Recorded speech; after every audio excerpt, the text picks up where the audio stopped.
तलवार से काटकर युवक की हत्या का मामला, आरोपियों की गिरफ्तारी की मांग उठ रही है। सर्व समाज के लोगों का प्रदर्शन देखा गया है और लोगों का खमनोर थाने के बाहर प्रदर्शन देखा गया है। गांव गुड़ा में तलवार से काटकर युवक की हत्या की गई थी। दिन दहाड़े 6 लोगों ने मिलकर युवक को मौत के घाट उतारा था।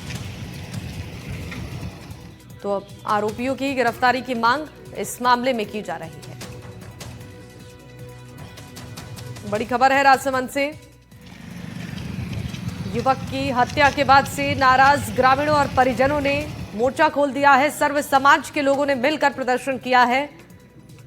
खमनोर थाने के बाहर बड़ी संख्या में लोग पहुंचे और इस मामले में न्याय की मांग कर रहे हैं। तलवार से काटकर युवक की हत्या की गई। आरोपियों की गिरफ्तारी को लेकर अब मांग उठ रही है। सर्व समाज के लोगों में आक्रोश है और बड़ी संख्या में लोग खमनोर थाने के बाहर पहुंचकर प्रदर्शन कर रहे हैं। तरुण इस खबर पर जानकारी देंगे। तरुण, देखिए, इस मामले को लेकर कई सवाल खड़े हो रहे हैं लॉ एंड ऑर्डर पर भी, और जिस तरीके से आरोपियों के हौसले बुलंद हो रहे हैं, क्या फिलहाल इस प्रदर्शन के बाद कार्रवाई को लेकर कोई आश्वासन मिल पाया है? देखिए, इस घटना में जिस तरह से कल सूत्रों के हवाले से जानकारी मिली थी, पुलिस 6 आरोपियों को राउंड अप कर चुकी है और मेडिकल बोर्ड से आज पोस्टमार्टम कराया गया। लेकिन स्थानीय ग्रामीणों का यह कहना है कि इस घटनाक्रम में इन 6 लोगों के साथ और कोई भी सहयोगी हो सकते हैं और पुलिस ने केवल इन 6 लोगों को हिरासत में लेके और अपनी जिम्मेदारी पूरी कर ली। उनका ये कहना है कि इनके जो सहयोगी हैं उन्हें भी गिरफ्तार किया जाए और इस तरह की घटनाएं सरेआम ना हो, उसके लिए पुलिस पूरी तरह से इंश्योर करे कि इस तरह की घटनाओं को लेकर के थोड़ी सख्ती दिखाई जाए। खास करके जो ऑफिसर्स केस स्कीम में लेने की मांग है वो भी प्रशासन ने मांग ली है। जी ठीक है, बहुत शुक्रिया तरुण तमाम जानकारी देने के लिए। राजसमंद से बड़ी खबर जान लीजिए। 7 दिन से लापता युवक की हत्या का मामला है। सर्व समाज के हजारों लोग राजसमंद कलेक्ट्रेट पहुंचे। कांकरोली थाने का पूरा स्टाफ निलंबित करने की मांग उठाई गई है।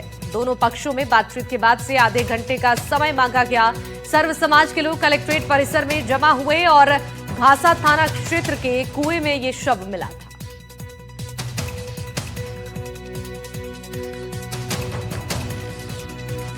राजसमंद से ये बड़ी खबर है, जहां 7 दिन से लापता युवक की हत्या का मामला सामने आया है। सर्व समाज के हजारों लोग राजसमंद कलेक्ट्रेट पहुंचे हैं और कांकरोली थाने का पूरा स्टाफ निलंबित करने की मांग उठाई जा रही है। राजसमंद के उपनगर दोइंदा के रहने वाले हरीश जोशी, जो करीब 8 दिन पूर्व शाम को अपने घर से निकले थे और उनका कोई पता नहीं लग पाया। लगातार इस संबंध में परिवार और समाजजनों द्वारा कांकरोली थाने पर लिखित शिकायत दी गई और गुमशुदगी दर्ज कराई गई। बावजूद उसके प्रशासन ने कोई एक्शन नहीं लिया। आखिरकार कलेक्ट्रेट पर उग्र प्रदर्शन के बाद जिला स्तरीय अधिकारियों के निर्देश पर पुलिस की टीमें गठित की गई और दूसरे दिन उदयपुर जिले के घासा थाना क्षेत्र में कुएं में तैरती हुई लाश मिली।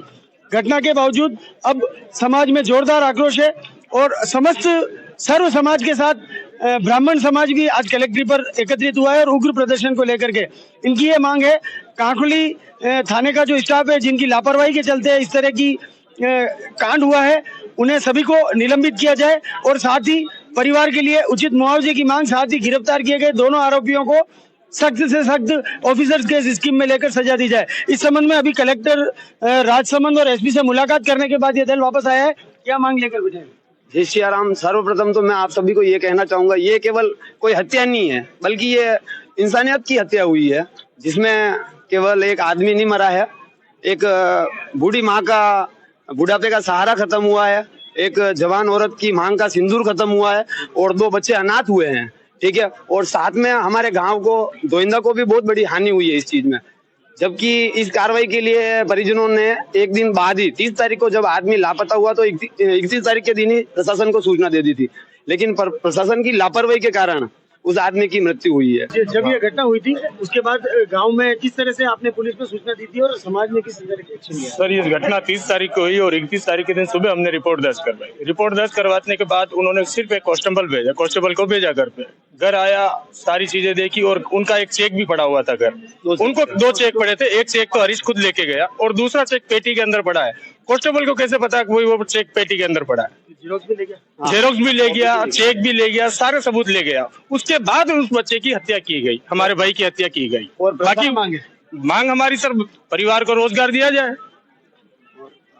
आरोपी को गिरफ्तार करके फांसी दी जाए, फांसी की सजा दी जाए। और अभी जिस तरह से जिला प्रशासन के अधिकारियों से बातचीत हुई है, उसके बाद अब क्या आगे मन बना है? मन तो यही है साहब, उन्होंने आधा घंटे के लिए बोला है, हम आधा घंटा इंतजार करते हैं उनका।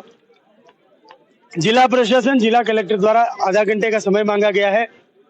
थाने की टीम को पर क्या कार्रवाई होती है और आरोपियों के खिलाफ किस तरह की कार्रवाई होती है, उसके बाद यहाँ का यह जो अपार जन समूह है वो अपना अगला एक्शन तय करेगा। तरुण जोशी, एनडीटीवी न्यूज, राजसमंद। बाड़मेर से बड़ी खबर, बालोतरा जिला सीमा बदलाव पर फिर से विवाद बढ़ गया है। कांग्रेस नेता हेमाराम चौधरी का धरना जारी है। सरकार पर पुनर्विचार नहीं करने का आरोप है। धोरीमन्ना उपखंड मुख्यालय पर धरने पर बैठे। देखिए, ये राज्य सरकार की अधिसूचना जिला पुनर्गठन संबंधित जो 31/12/2025 को जारी हुई है, उसके तहत वर्तमान में गुड़ामालानी और धोरीमन्ना क्षेत्र है वो जिला बालोतरा के अधीन किए गए हैं।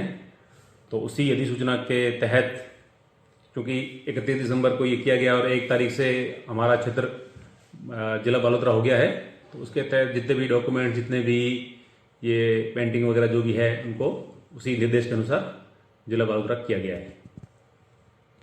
बाकी कामकाज भी सर बालोतरा से संचालित हो रहा है या बाड़मेर से हो रहा है? जी बिल्कुल, अभी वर्तमान में लगभग काफ़ी काम जो बालोतरा से शुरू हो गए हैं, जैसे एसीओ ऑफिस से या जिला कलेक्टर कार्यालय से, वो सारे कार्य वहां से प्रारंभ हो चुके हैं। बाड़मेर और बालोतरा का सीमा विवाद थमने का नाम नहीं ले रहा। इसी के बीच में राज्य सरकार द्वारा या कहे जिला प्रशासन द्वारा जो भी धोरीमन्ना क्षेत्र के जितने भी सरकारी भवन थे उन पे पेंट करवा के जिला बालोतरा, बाड़मेर की जगह पर जिला बालोतरा लिखा जा रहा है। वहीं दूसरी ओर कांग्रेस के वरिष्ठ नेता हेमाराम चौधरी के द्वारा धरना दिया जा रहा है। तो ऐसे में ये एक बड़ा सवाल है, क्योंकि राज्य सरकार के द्वारा जल्दी से जल्दी कार्य किया जा रहा है और सभी सरकारी भवनों का नाम बदला जा रहा है, जिसमें बाड़मेर जिले की जगह बालोतरा जिला लिखा जा रहा है। तो ऐसे में देखने वाली बात होगी, ये धरना क्या लंबा चलता है या गतिरोध और बढ़ेगा। लेकिन राज्य सरकार की इस पूरी जो ये हालिया का जो घटनाक्रम है, इसके बाद से मंशा साफ लग रही है तो किसी भी तरीके की कोई बात या कोई बदलाव के मूड में नहीं है। कैमरा सहयोगी भैराराम के साथ भूपेश आचार्य, एनडीटीवी, बाड़मेर। अब चूरू से बड़ी खबर, चाइनीज मांझे के खिलाफ बड़ी कार्रवाई हुई है। नगर परिषद और पुलिस की संयुक्त कार्रवाई, 65 चाइनीज मांझे की चरखियों को जब्त कर लिया गया है। अचानक हुई इस कार्रवाई के बाद से बाजार में हड़कंप मचा है।